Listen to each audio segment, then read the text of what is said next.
Welcome to another Empires and Puzzles Books weekly raid tournament sneak peek preview video. Every Friday or Saturday, I will share the details of the upcoming raid tournament that will be arriving on Sunday.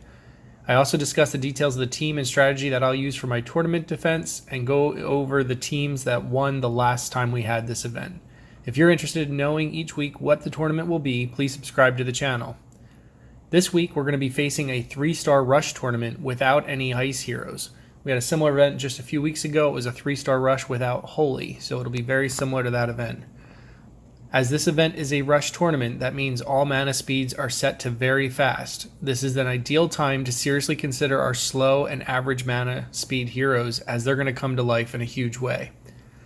In these events, heroes like Armin, Jahangir, Season 3, Sudri, Oberon, and even Season 3 and Winder become beasts, as they're normally slow heroes that hit all, and now having them at very fast speeds hitting everyone is incredibly dangerous, especially in a 3-star event where there is no reflect repost heroes that give counter attack. There are also some great 3-star slow support heroes worth considering for this event. Gil-Ra and Kalani are both worth a look. Gil-Ra, who gives the defense down and attack down for 4 turns and cleanses status ailment, and Kalani is basically a holy version of Gunnar, so all allies are sharing damage and they're getting that huge plus 63% defense for 5 turns.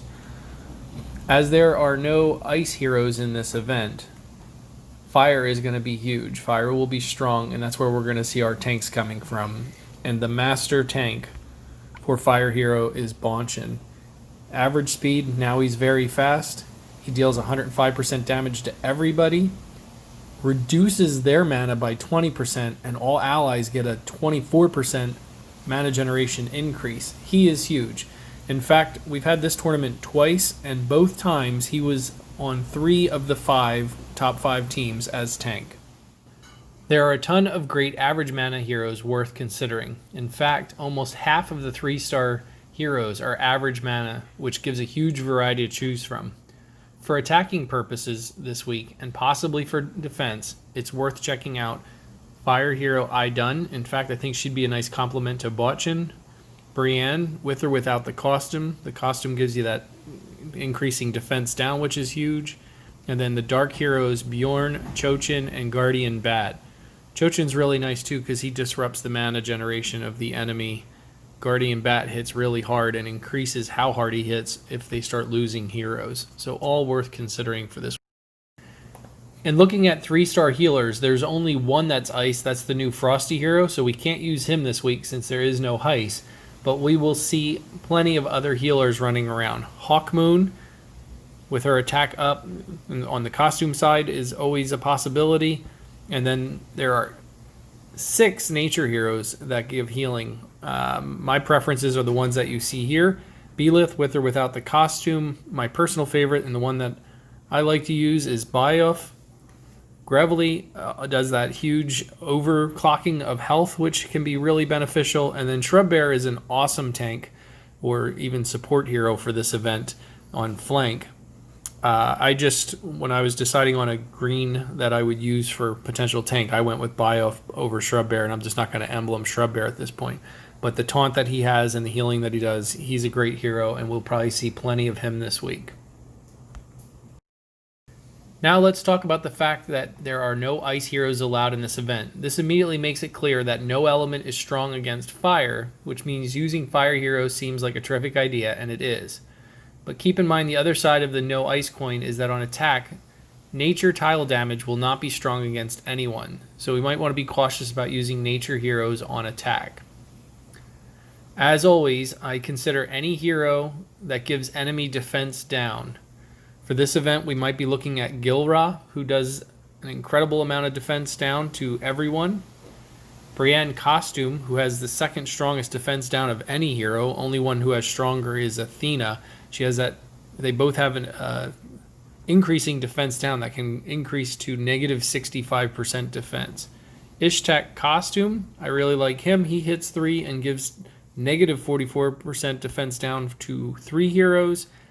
And Burden, not super excited about him for this event. He's already fast and he only defenses down 1 hero, but he could be an option if that's somebody you have on your roster.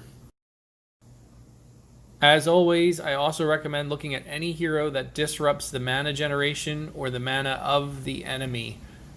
Especially in a rush attack, it can help slow down that attack. Alright, now let's look at the winning team from the last time we had this event. They had a team power of 29-13, so they obviously had a lot more emblems than I'm showing here. But they went with the Botchin tank, not a surprise, he is the tank of choice for this event. Flanking with Hawkmoon Costume. Again, not a surprise, the attack up and the healing is great for her. And Jahinger, who hits everyone and is normally as slow, he becomes a beast in this event. Interesting, they went with the double wings with Dark Heroes with Tyrim, who is just a very strong hero and hits hard. And Chochin, who totally screws up the mana for at least 3 enemies. So not a surprising team to be on a winning team. Three center heroes of fire is not a problem since there is no ice to attack them. Sweet. Alright, so let's take a look at the team that I'm going to be using this week. This is actually the same team that I used the last time we had this event, and I had A all week. I have only made one change, and that is on the last wing spot. I'm going to throw in Armin this time. In my last event, I had Jahinger in there as a 3rd fire hero. So going over my setup here, Botchin as tank. Again, he is the tank of choice for this week. I see no reason to even consider anyone else. He'll be dropping their mana, increasing my mana. I like Chochin, especially on very fast on a flank, because he'll hit 3 pretty hard and screw up their mana. Brienne Costume for that incredibly increasing defense down. Namahaji is just an excellent hero. I got 20 emblems on him. He increases the attack every time he's hit after his special goes off, so he is great. The change that I made was Jahinger for Armin, and I did that because I like... One, I never used Armin, so I kind of want to just use the hero since I have them. But I like that Armin is giving a 50% decrease for any healing received for 2 turns for the enemy, in addition to the general 130% damage attack and the sand damage. So Jahinger hits a little bit harder and has the fire damage over time, but I'm interested in taking a slightly less strong hit in exchange for reducing any healing that they're bringing to the table. So that's most likely the team I'm rolling with on Sunday, unless somebody's going to try to change my mind. Feel free to share your team in the comments below so myself and other viewers can give you feedback on your potential setup. For this week's event, I hope your defense is sturdy, your attack strong, and your tiles fortunate. Thanks for watching.